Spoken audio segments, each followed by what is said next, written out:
I am the Tofu Golem. Please enjoy the video. You need admin rights, so sign into an administrator account now. Once signed in, close Chrome and create a system restore point or export the registry key to be safe. This prevents accidental system issues. Next, open the registry editor by pressing Windows plus R, typing regedit, and hitting Enter. Navigate to HKey local machine /software /policies /Google /Chrome.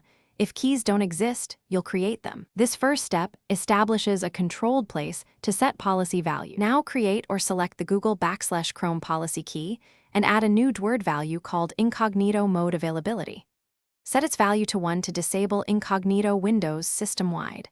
A value of 0 leaves it enabled and 2 forces Incognito.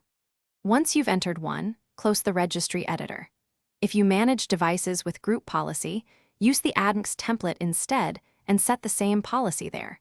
That propagates to users tied to the policy. Make sure to save changes and proceed to apply them. Finish by restarting Chrome or rebooting the machine so Windows and Chrome pick up the policy. Signing out and back in can also help.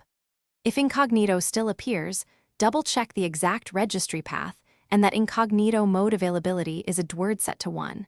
Typos or wrong data types prevent enforcement. For enterprise-managed devices, ensure no conflicting group policy or admin console setting overrides your change. If needed, revert with your registry backup and retry carefully to avoid conflicts. Thanks for watching. Consider subscribing if we helped you today.